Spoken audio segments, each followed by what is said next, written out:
Welcome to GRUNG TV, the entertainment hub for news, views, reviews, and gossip.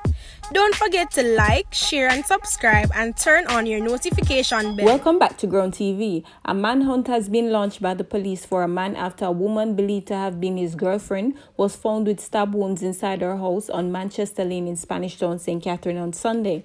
The deceased has been identified as 37-year-old Tamika Richards, aka Quincy. It was reported that about 11 p.m. on Saturday, residents heard Richards crying for help inside her home. Further reports are that about 6:30 a.m. on Sunday, residents went to her home and called her several times but got no response from her. A ladder was used to gain access to her bedroom, which is located on the upper section of a house. After not hearing any response from Richards, when several knocks were made at her door, residents kicked open the door and found her lying face down on her bed. She reportedly had stab wounds to the upper body. The police were alerted and Richards was taken to the Spanish Town Hospital where she was pronounced dead. The police have since listed 27-year-old Raheem Woodhouse, aka Pops, of Mother Smith Lane, Spanish Town, as a suspect in connection with the killing. It is understood that Smith, who was Richards' boyfriend, had an argument with her a day before she was found stabbed to death. The police are asking him to turn himself in for questioning. The Spanish Town police have listed a man as a person of interest in relation to the shooting death of a 22-year-old man in the Old Capital on Sunday, March 7. 43-year-old Gregory Ferguson, otherwise called Ruff, of Duncan's Pen, Spanish Town in St. Catherine, is being sought for questioning in connection with the murder of Cody McLaughlin. McLaughlin was shot dead at his home on Duncan's Pen Road in Spanish Town. It was reported that McLaughlin returned home from a nearby football field and family members heard loud explosions. Checks were subsequently made and he was found suffering from gunshot wounds. He was taken to hospital where he was pronounced dead. Ferguson is being asked to immediately turn himself in to the Spanish Town police. A joint police military operation in Westmoreland led to a major drug seizure and the arrest of several men on Saturday, March 13. Members of the Police Narcotics Division, the St. James Operations Support Unit, and the military conducted a pre-dawn raid at Keter District, Springfield in Westmoreland. During the operation, several premises and a motor car were searched. 2 9mm pistols and 35 9mm cartridges and approximately 600 pounds of cured ganja were seized. About 500 ganja plants were seized and an acre of illegal ganja was destroyed. The estimated value of the 600 pounds of ganja is $2.4 million. 5 persons were taken into custody in relation to the seizures. Their identities are being withheld pending further investigations. Gunmen shot dead a security guard during a daring daylight robbery at a public sector cooperative credit union at Caribbean Estate in Portmore, St. Catherine on Tuesday. The deceased guard is reportedly employed to the Hawkeye Security Company. Another security guard, who is also employed by a Hawkeye Security Company, has been hospitalized with a bullet wound to his right leg. The Corporate Communications Unit, the information arm of the Jamaica Constabulary Force, confirmed the robbery but could not disclose whether the robbers escaped with cash. A large contingent of soldiers and police have been scouring the area in search of robbers who fled the scene of the robbery in a Nissan motor car which reportedly crashed at the intersection of Salt Pond Road and the Spanish Town bypass. The St. Thomas police are investigating the stabbing death of a senior citizen in the parish.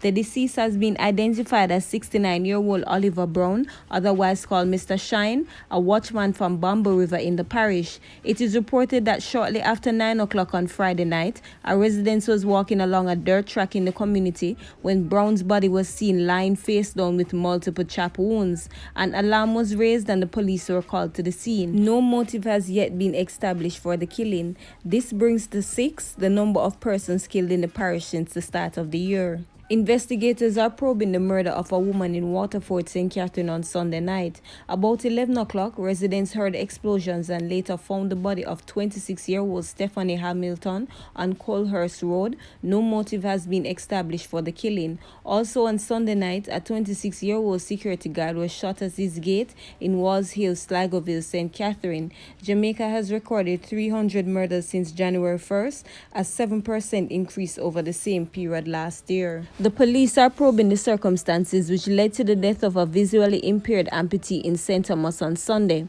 Lester Dehaney, 66, died at Princess Margaret Hospital after he was admitted with second-degree burns. Mr. Dehaney was hospitalized on March 5th after a chemical substance was reportedly thrown on him. A woman has been questioned in connection with the incident. Investigators say they are awaiting the autopsy report. One of 3 fishermen arrested in a major anti-narcotics operation off the coast of St. Thomas last year has been convicted for drug trafficking. Miguel Orr, 45, of Manchonil in Portland, was fined $4 million or 8 months in prison when he appeared before the St. Thomas Parish Court on Thursday. The other 2 fishermen were reprimanded and discharged by the court. On November 18, the Jamaica Defense Force Coast Guard intercepted a vessel with the 3 fishermen aboard off the coast of Moran Point. The Coast Guard found 1,000 pounds of compressed ganja on the vessel. The men were later handed over to the narcotics police. A St. Mary woman has been arrested and charged with wounding with intent following an incident that took place in Fort Stewart District, Enfield, St. Mary last Tuesday, March 9. The accused has been identified as 42-year-old Valerie Taylor of Fort Stewart in the parish. Reports by the police are that about 2 a.m., Taylor and a man got into a domestic dispute which turned into a physical confrontation. During the dispute, Taylor reportedly used a machete to inflict chop wounds to the victim's upper body. The police were summoned, and upon arrival, the wounded man was rushed to hospital where he was treated and admitted in serious but stable condition. An investigation led to the accused woman being later arrested. 45-year-old Andrew Robinson, otherwise called Brother Dog, of Effortville in Clarendon, was shot and killed by a lone gunman in his community on Saturday, March 13. Reports by the Mapen police are that about 8:14 p.m., Robinson and other family members were walking along the roadway when they were approached by a lone man. The man brandished a handgun and opened fire, hitting Robinson multiple times before fleeing the scene. Robinson was rushed to hospital where he was pronounced dead whilst being treated.